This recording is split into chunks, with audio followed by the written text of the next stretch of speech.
Sir வந்து நீங்க அந்த அவரோட டைலாக் நீங்க பேச வைக்கணும். ஆமா அப்பா சும்மா இருங்க. எதனால தேரிக்கு அது வந்து அந்த காலத்து தேரிக்க சொல்லிருக்கேன்.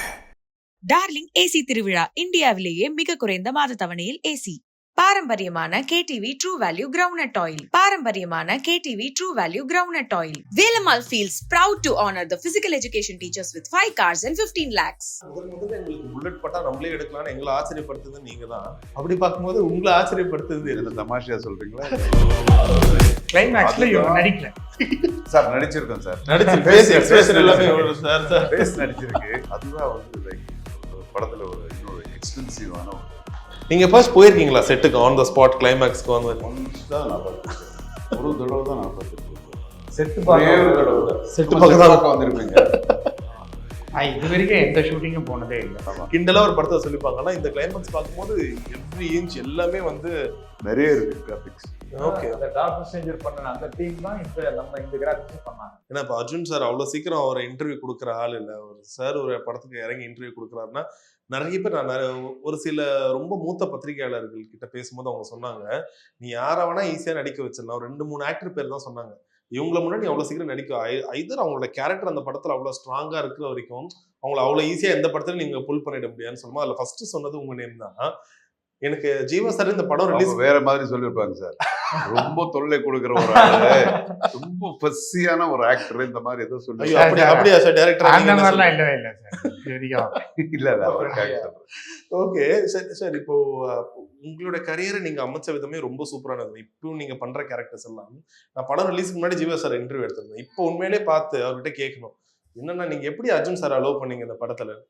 ஏன்னா படம் முழுக்க நான் முடிச்சுட்டு பார்க்கும்போது to be honest from my heart எனக்கு ஜீவா சாரை தாண்டி அர்ஜுன் சாரோட கதாபாத்திரம் பயங்கரமா நிக்குது. அவரோட முகம், அவருடைய பாவனை, அவரோட கதாபாத்திரம், அந்த சித்தார்த்தான்றது பயங்கரமா மனசுல நின்னுச்சு. ஜீவா சார் பாஸ் உங்களுக்கு ஜீவா வந்து படம் பார்த்துட்டு சார் அர்ஜுன் சார் வேற லெவல்ல பண்ணியிருக்காரு சார், கலக்கி இருக்காரு சார், ரொம்ப சூப்பரா இருக்குன்னு தான் சொன்னாப்ல என்கிட்ட. Okay okay, really appreciated. He was very happy. உங்களுக்கு எப்படி சார் இருந்துச்சு ஒரு 1940s கதாபாத்திரமா நீங்க பண்றீங்க? பேசிக்கலி கேரக்டர்ஸ் எப்படின்னா இந்த கேரக்டருக்கு உண்டான ஒரு எலிவேஷன் அப்படின்னு சொல்லுவாங்க. இந்த கேரக்டர் யார் பண்ணாலும் இந்த கேரக்டர் நல்லா இருக்கும்னு. ஸோ அதுக்கப்புறம் அதுல நம்மளுடைய இன்புட்ஸ் என்ன இருக்கு, கான்ட்ரிபியூஷன் என்ன இருக்கு ஆஸ் அன் ஆக்டர், நம்மளுடைய எக்ஸ்பீரியன்ஸ் எப்படி நம்ம இந்த கேரக்டர் போடலாம் அப்படிங்கிறதா. பேசிக்கலி அந்த கேரக்டர்லயே எலிவேஷன் இருந்தது. அது அந்த கேரக்டர் நாட்டுப்பட்டு இருக்கு. ஓகே, ஒரு டிக்னிஃபைடான ஒரு டாக்டர். அந்த அந்த காலத்துல எப்படி அந்த ஒரு சித்த வைத்தியம் அப்படிங்கிறது வந்து எப்படி அதை காப்பாற்றணும் அப்படிங்கிறது, அதுல ஒரு இது இருக்கு இல்லையா, ஒரு நேஷனாலிட்டி இருக்கு இல்லையா. ஸோ இதெல்லாம் கலந்து இருக்கிற ஒரு கேரக்டரைசேஷனுக்குள்ளே அது இருக்கு, அந்த எலிவேஷன். அதான் நான் சொல்றது எலிவேஷன் சொல்லிட்டு அதுக்குள்ளே இருக்கு. அதுக்கப்புறம் இப்போ எனக்கு ஒரு இமேஜ் இருக்கும், இதுக்கு முன்னாடி இப்போ பண்ண படங்கள், ஒரு நாட்டுப்பற்று படங்கள், இது மாதிரி எல்லாம் பண்ணுது. ஸோ அது இது ரெண்டு மிக்ஸ் ஹெல்ப் ஆகுது. அதனாலதான் உங்களுக்கு இன்னும் கொஞ்சம் நல்லா. எக்ஸாக்ட்லி. ஏன்னா ஒரு கிட்டத்தட்ட ஒரு அந்த ப்ரீ இண்டிபெண்டன்ஸ் ஒரு 47க்கு முன்னாடி 40s நடக்கிற ஒரு கதையா இருக்கட்டும். ஈவன் அர்ஜுன் சார் ஒரு ஹீரோவை தாண்டி அவரோட லைஃப் ஸ்டைலை ஃபாலோ பண்ணும்போது அவர் அதிகமா போட்டோ போடுறது அவரோட அழகான அந்த மாடு கூடையும் அந்த நாய்க்குட்டி கூட அதுதான் அது பார்க்கும்போது அவ்வளவு ஸ்வீட்டா இருக்கும். இவ்வளவு ஒரு ஆக்ஷன் ஹீரோ நம்ம எப்படி எதிர்பார்ப்போம்? அப்படியே பயங்கரமா ஒரு மெஜஸ் அவர் அவ்வளவு கியூட்டா இருப்பார்ல பார்க்கும்போது. So that's your life style sir. Actually எப்பவுமே அப்படிதான் இருப்பீங்க. அது கொடுக்குற ஒரு ஆனந்தம் சொல்ல முடியுமா? பிகாஸ் இந்த படத்துல நீங்க நிறைய இந்த சித்தா விஷயங்களை பத்தி எல்லாம் பேசியிருக்கீங்க. ஸோ பர்சனலாவும் உங்க வாழ்க்கையிலும் இது பயங்கரமான ஒரு விஷயமா. பேசிக்கலி இவங்க சொன்ன கதையை சொல்லும் போது எனக்கு அது ரொம்ப தான் பிடிச்சது. நிறைய விஷயங்கள் நம்ம வீட்டுக்குள்ளே இருக்கும், நம்ம நாட்டுக்குள்ளே நமக்கு தெரியாத சில விஷயங்கள் எல்லாம் இருக்கும். அது வந்து தேடி கண்டுபிடிச்சு இப்படிப்பட்ட ஒரு விஷயத்தை வெளியே எடுக்கலாம் அப்படின்னு சொல்லி ஒரு கதை ஒன்று பண்ணியிருக்காங்க இல்லையா. அதே வந்து it was like very inspiring இல்லையா. இப்போ எங்கேயும் வெளிநாட்டுல இருந்து சின்ன ஏதோ விஷயம் வந்தாலும் அதை அப்படி வந்து க்ளோரிஃபை பண்ணி எல்லாம் சொல்லிடுவாங்க. ஆனால் நம்ம நாட்டுக்குள்ளே, நம்ம வீட்டுக்குள்ளே, நம்ம வீட்டு பின்னாடியே இருக்கிற நிறைய விஷயங்கள், மூலிகைகள்ல எத்தனை விஷயங்கள் எல்லாம் இருக்கு அப்படிங்கிறது. அப்படிப்பட்ட ஒரு விஷயத்தை எடுத்து ஒரு கதை பண்ணணும்னு நினைச்சு சொல்லும் போது that was very very inspiring. Right. So இப்ப பாவிஜி சார் முதல்ல இந்த படத்தை பத்தி நிறைய விஷயம் உங்ககிட்ட சொல்றாரு. குறிப்பிட்ட எந்த ஒரு விஷயம் வந்து உங்களை ரொம்ப ஆச்சரியப்படுத்துச்சு? ஏன்னா முதல்ல எங்களுக்கு புல்லட் பட்டா நம்மளே எடுக்கலாம்னு எங்களை ஆச்சரியப்படுத்துறது நீங்க தான். ஸோ அப்படி பார்க்கும்போது உங்களை ஆச்சரியப்படுத்துறது என்ன எது? தமாஷையா சொல்றீங்களா? இல்ல சீரியஸா தான் சொல்றேன். ஏன்னா அது ஹாலிவுட் படங்களும் நிறைய பார்த்திருக்கும். சூரிய பார்வையில முதல்ல நீங்க பண்ணும்போது ஓகே இப்படியும் பண்ணலாம் போல, இதுலயும் நிறைய விஷயங்கள் அந்த மாதிரி பண்ணிருந்தீங்க with fire all those things. அதுக்காக கேட்கிறேன்.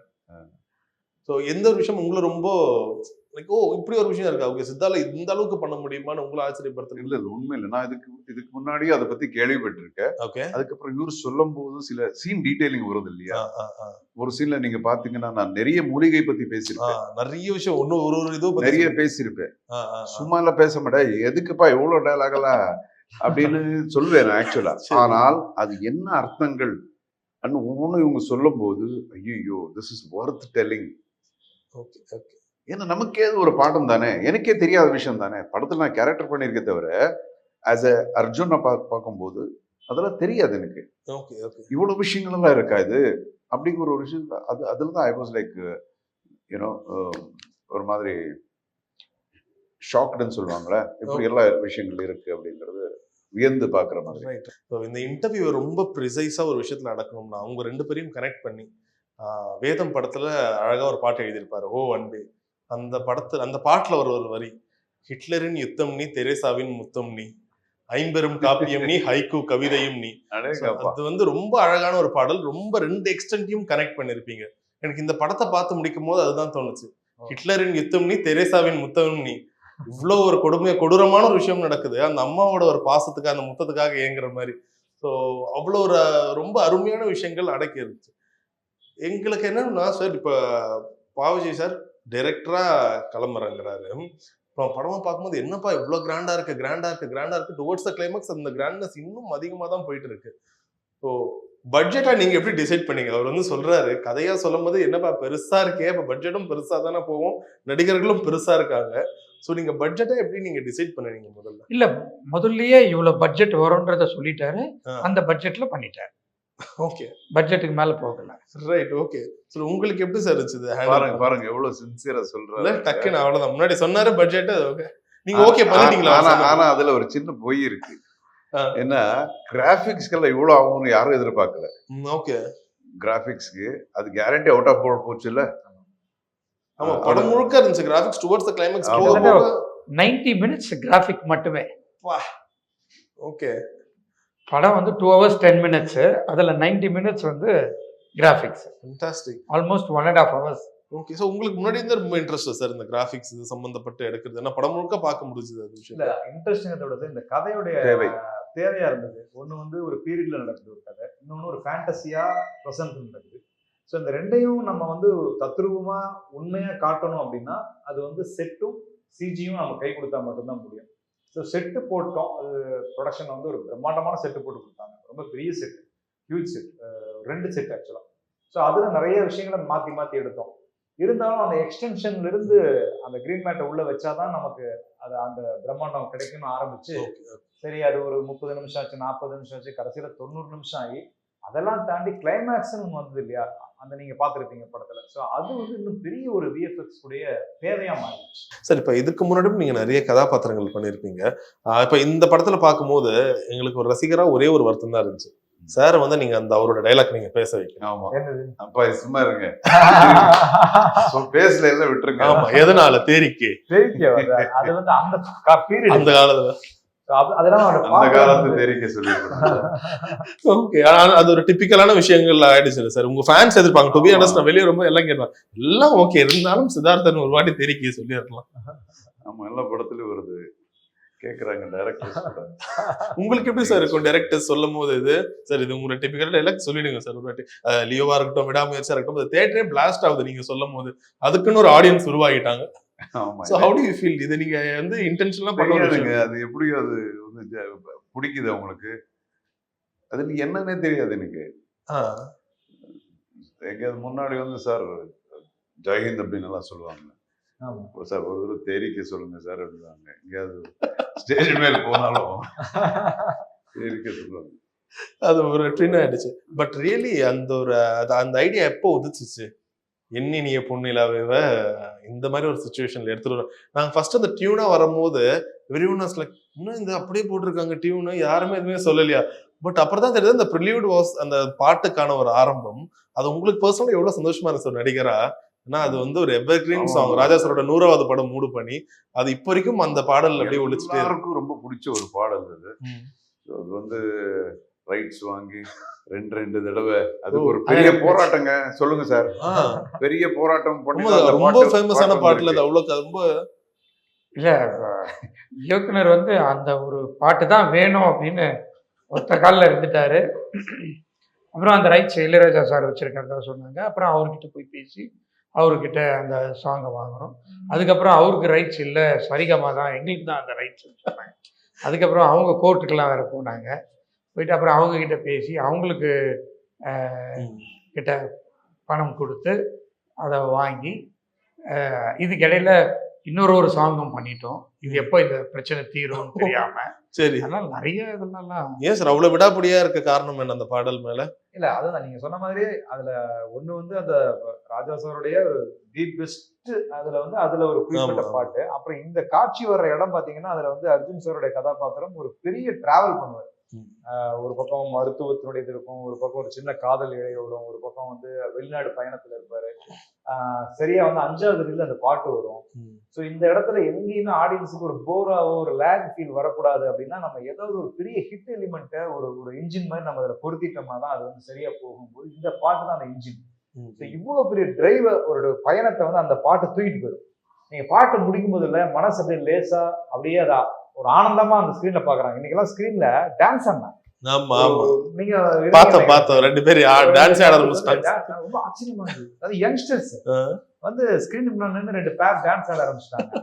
ஸோ அவ்வளவு தூரம் அதை என்ஜாய் பண்றாங்க. அப்படிங்கும்போது அந்த சீனுடைய 5 நிமிஷம் அப்படியே நம்ம கடந்து போயிடுது. ஆனா சொல்ல வேண்டியதையும் சொல்லிட்டோம், அவங்களை என்கேஜ் பண்ணிட்டோம். யுவன் சார் என்ன சொன்னாரு ஃபர்ஸ்ட் நீங்க இந்த ஐடியா கொடுக்கும்போது? அவர் அப்படியே யோசிச்சாரு, அப்பா பாட்டா அப்படின்னு பார்த்தாரு. சரி அப்போ அவருக்கே அந்த ப்ராப்ளம் வரும்னு தெரியுமா என்னன்னு தெரியல. ஆனா அவர் சொன்னாரு சரி ஓகே பண்ணிடலாம் அப்படின்ட்டு அவர் தான் அந்த மியூசிக்கான அதை ரீக்ரியேட் பண்ணதுக்கான விஷயம் எல்லாம் பண்ணாரு. ஸோ முடிச்சுட்டு அந்த பாட்டை பயன்படுத்த முடியலன்னு எங்க டீம்ல எல்லாருக்குமே ஒரு மாதிரி மனசோர்வாயிடுச்சு. என்னடா ஒரு கோல்டன் ஆப்பர்ச்சுனிட்டி அது அப்படின்னு. அதுக்கப்புறம் யுவன் சார்ட்டே வந்து ஒரு டியூன் வாங்குங்கன்னு சொல்லிட்டாரு sir, producer sir. Safer side okay okay இருக்கட்டும். அப்புறம் அது ஒரு புதுசா ரெக்கார்ட் பண்ணோம். அதுவும் செலவு பண்ணி எல்லாம் பண்ணாங்க. சாரும் யுவன் சாரும் அவரே பாடி ஒரு பாட்டு ரெடி பண்ணிட்டோம். அப்புறம் மீண்டும் அவங்க எல்லாம் பேசி அந்த பாட்டு திரும்பி கிடைச்சு ஒரு மறுபடியும் அது பெரிய பரிசு, படத்துல பெரிய பலம். சூப்பர். ஈவன் அந்த ஒரு கிளைமேக்ஸ் ஃபைட் அப்போ எதிரே பார்க்கல, அந்த பீத்தவனோட மியூசிக் இங்க அது கொலாபரேட் பண்ணது ரொம்ப செம்ம டெசிஷனா இருந்துச்சு. ஈவன் அது ரொம்ப ஒரு ஹை பாயிண்டாவும் இருந்துச்சு. ஓகே, இப்போ ஆன் த ஸ்பாட் எப்படி சார் இருக்கும்? ஏன்னா இதை எப்படி ஒரு காட்சி அமைச்சிருப்பாருன்னு தெரியல. ஏன்னா இது ஒரிஜினலா இவங்க மனுஷங்களை வச்சு எடுத்தாங்களா இல்ல ஃபுல்லாவே அது கிராபிக்ஸா, அது எப்படி அதை கனெக்ட் பண்ணுன்னு தெரியல. நீங்க நிறைய ஆக்ஷனுக்கு தான் ஃபேமஸ். இந்த கிளைமேக்ஸ் ஆக்ஷன் உங்களுக்கு எப்படி இருந்தது? டிஃப்ரெண்டா தான் இருந்தது. சொல்லணும் அது ஸ்கேன் பண்ண சொல்லலாம். இல்ல இது வந்து இட்ஸ் டோட்டல் டெக்னாலஜி தான். ஓகே, இன்னைக்கு இருக்கிற ஒரு டாப் டெக்னாலஜி யூஸ் பண்ணதா நம்மளுடைய எக்ஸ்பிரஷன்ஸ் தான் நாங்கள் வந்து we have to கேப்சர் பண்ணிடுவாங்க. ஓகே, கேப்சர் பண்ணிட்டு டோட்டலாக கிராஃபிக்கலி ஜென்ரேட் பண்ணியிருக்கோம். பிகாஸ் ரொம்ப டிஃப்ரெண்டாலாம் பண்ணியிருக்காங்க இல்லையா. நிறைய ஃபயர் அது ஏகப்பட்ட ஒர்க். டாக்டர் ஸ்ட்ரேஞ்ச் கிளைமேக்ஸ் பார்க்குற மாதிரி இருந்துச்சு என்னென்னவோ உங்களுக்கு வச்சு. எங்களுடைய எக்ஸ்பிரஷன் கோபமா இருக்கிறது, ஜம்ப் பண்ற மாதிரி கொடுக்கறது, இந்த எக்ஸ்பிரஷன் எல்லாம் வந்து கேப்சர் பண்ணிட்டு அதுக்கப்புறம் rest everything was graphically generated. Okay okay. கிளைமேக்ஸ்ல இவங்க நடிக்கல சார், நடிச்சிருக்கோம் சார், ஃபேஸ் எக்ஸ்பிரஷன் எல்லாமே ஃபேஸ் நடிச்சிருக்கு. ஸோ அதுதான் வந்து லைக் படத்துல ஒரு இன்னொரு எக்ஸ்பென்சிவான ஒரு அந்த 4 minutes அது ரொம்ப எக்ஸ்பென்சிவ். ஏன்னா இப்ப சில படத்துல கூட கிண்டலா சொல்லியிருப்பாங்க, நீங்க ஈஸியா பாம்பு கொத்துற மாதிரி கிராபிக்ஸ் வைக்க சொல்றீங்க, அவன் பாம்பு கொத்தி எடுக்கிறதுக்கு 25 லட்சம் பில்ல போடுறான், உங்களால கட்ட முடியுமான்ற மாதிரி கிண்டலா ஒரு படத்துல சொல்லிப்பாங்க. ஆனா இந்த கிளைமேக்ஸ் பார்க்கும்போது எவ்ரி இன்ச் எல்லாமே வந்து நிறைய இருக்கு கிராபிக்ஸ். ஓகே, அந்த டாக்டர் ஸ்ட்ரேஞ்சர் பண்ண அந்த டீம் தான் இந்த கிராபிக்ஸ் பண்ணாங்க. ஓ, அதனாலே அவங்க தேடி பிடிச்சு ஓகே அவங்க அப்ராட்ல இருந்தாங்க. சோ பெரிய டீம், ஒரு 500 பேர். நீங்க யானை பாத்தீங்கன்னாலும் அவ்வளவு நேச்சுரலா இருக்கு. ஆமா சொல்லு போது. யானை ஃபுல்லாவே கிராபிக்ஸா? ஒரு பாதி கிராபிக்ஸ். ஓகே, அந்த தூரத்துல லாங் ஷாட் மட்டும் ஒரிஜினல் யானை, கிட்ட வரது அது எல்லாமே. ஏன்னா யானை நமக்கு பெர்மிஷன் கிடையாது, நம்ம ஊர்ல எடுக்க முடியாது. சோ அதனால அந்த யானை காட்சியும் ஒரு கிராபிக்ஸ் காட்சி தான். நிறைய தமிழ் படங்கள்ல இப்போ இட்ஸ் லைக் நிறைய விஷயங்கள் எக்ஸ்பெரிமெண்டலா ட்ரை பண்ணியிருக்காங்க. ஒரு நல்ல விஷயத்த சொல்ல போறோம், அதை கொஞ்சம் கமர்ஷியலாவும் சொல்லணும், ஃபேண்டசி எலிமெண்ட்ஸ். இந்த ஹாலிவுட்ல ஏதாச்சும் ஒரு படமோ இல்ல மலையாள சினிமால எடுத்தா ஆடியன்ஸ் அந்த ஒரு மைண்ட் செட்டோட உட்காராங்க. படம் ஸ்லோவா பண்ணா ஓகே, மலையாள சினிமா ஸ்லோவா தான் போகும். ஹாலிவுட்ல எக்ஸ்பெரிமெண்ட் பண்ணா ஓகே, இவங்க இப்படிதான். ஆனா தமிழ்ல எடுத்தா மட்டும் அதை நிறைய விடாமுயற்சி நிறைய படங்கள் இது எக்ஸாம்பிளா சொல்லலாம். ஏன் இங்க பண்ணியிருக்கணுமா, தமிழ் படம் மாதிரியே கொடுங்கன்ற மாதிரிலாம் சொல்லுவாங்க. ஸோ ஆஸ் நீங்க ஒரு ஆக்டராகவும் இருக்கீங்க, டைரக்டராகவும் நிறைய படம் பண்ணிருக்கீங்க. How to you see this? How to I C அப்படின்னு சொல்றதை விட மக்கள் என்ன பார்க்குறாங்கன்னு அவங்க தான் டிசைட் பண்ணுறது. ஓகே. பட் நமக்கு என்னன்னா ஓகே கொஞ்சம் வர்சடைலாக டிஃப்ரெண்டாக எப்படி கொடுத்தால் என்ன அப்படின்னுலாம் யோசிக்கிறது உண்டு. ஆஸ் அன் ஆக்டராகவும் டைரக்டர்ஸ் கூட அப்படிதான். அது சில நேரத்தில் it works, sometimes it doesn't work. But daily அதே ஒரு சாப்பாடு கொடுத்துட்டு இருக்கோமே அப்படின்னு வேற தயிர் சாதம் தான் வேண்டாம், இன்னைக்கு பிரியாணி கொடுக்கலாம், சில நேரத்தில் பிரியாணி பிடிக்காம போயிடும். ஸோ எல்லாம் அதனால தான் நீங்கள் பார்த்தீங்கன்னா இந்தியன் ஃபிலிம்ஸில் நம்ம வந்து காமெடியும் சொல்ல வேண்டியதாக இருக்குது. ஒரு எந்த ஜானரில் நீங்கள் பண்ணீங்கன்னாலும் எல்லாம் எக்ஸ்பிரஷன்ஸ் கொடுக்க வேண்டியதாக இருக்குது. இப்போ நான் ஒரு கமர்ஷியல் பிக்சர்னு அதுதான் சொல்கிறது. கமர்ஷியல் பிக்சர் பண்ணும்போது அதில் you should have action, sentiment, emotions, comedy எல்லாமே வேணும் உங்களுக்கு. அப்படிதான் நம்ம வந்து பழக்கப்பட்டிருக்கோம். ஓகே. ஸோ இது எதுவும் வேண்டாம், டிஃப்ரெண்ட்டாக ஒன்று பண்ணலாம் அப்படின்னு சொல்லும்போது அது சில நேரத்தில் பிடிக்கும் உங்களுக்கு, சில நேரத்தில் பிடிக்காம. ஓகே. ஓகே. ஸோ அது நமக்கு தெரியாது. Nobody's genius. சரி, இப்போ உங்களுக்கான ஒரு ஹார்ட்கோர் ஃபேன் பேஸ் அப்படியே தான் இருக்காங்க. அவங்க என்ன சொல்றாங்க உங்க படங்கள் பார்த்து? அவங்க கொஞ்சம் வருத்தம் ஆடுவாங்கல்ல, என்ன சார் உங்களை இப்படி பண்ணிடுறாங்க நிறைய படங்களோட கிளைமேக்ஸ்ல, தே வுட் ஃபீல் பேட்ல? இல்லை அப்படிதான் sir. But most of them வந்து அவங்க வேற மாதிரி பேசுறாங்க. என்னென்ன இன்னொரு இன்டர்வியூல பேசுறேன். Okay, right. இல்லை, தேர் ஹாப்பி. ஓகே. என்ன பண்ணாலும் அதுதான் தெரியாது, என்ன ஒரு கிஃப்ட் தான் நினைக்கிறேன். இப்படி பண்ணாலும் சில பேருக்கு அக்செப்ட் பண்றாங்க, சில பேர் இது நெகட்டிவா கூட ரொம்ப நல்லா இருக்குன்னு சொல்றாங்க. சில பேர் வந்து சார் நாட்டுப்பட்டு வந்ததா சார் நீங்க பண்ணணும், எதுக்கு சார் வந்து இதெல்லாம் நல்லா பண்றீங்க. ஓகே. ஓகே. சில நேரத்தில் you have to explore after so many years being in the film industry, you have to explore yourself. நம்மளுடைய கெப்பாசிட்டி என்னன்னு காட்டணும் அப்படிங்கிற உள்ளுக்குள்ளே இருக்கிற ஒரு ஆக்டருக்கு தோணுது. அதனால தான் சில நேரம் அங்கங்கே பண்ணிட்டு இருக்கேன். ஓகே. ஸோ இப்போதைக்கு கொஞ்சம் நிறுத்திட்டு அதெல்லாம் again back to please to sir. So what was your reaction? அந்த ஒரு ஃபீனிக்ஸ் பேர்ட் மாதிரி வரும்போது அந்த மொத்த ரெக்கையும் இந்திய கொடியோட இது இருந்துச்சு. So it was like blast in the theatres. So எப்படி இருந்துச்சு அந்த ஒரு ஐடியா பண்ணதா இருக்கட்டும், அது எக்ஸிக்யூட் பண்ண விதமும் ரொம்ப அழகா இருந்துச்சு. அந்த எண்டு கடைசியில வந்து அந்த அர்ஜுன் சாரோட கதாபாத்திரம் வந்து ஒரு கோடாலியா மாறி அதை அந்த ஜீவாவுடைய அந்த கதாபாத்திரம் வந்து அதை ஏந்தி அந்த வில்லனை அழிக்கும் போது அப்ப பேசிட்டே இருக்கும்போது அதுதான் ஒரு நாட்டுப்பற்று அங்கே கொண்டு வந்திருக்காங்க.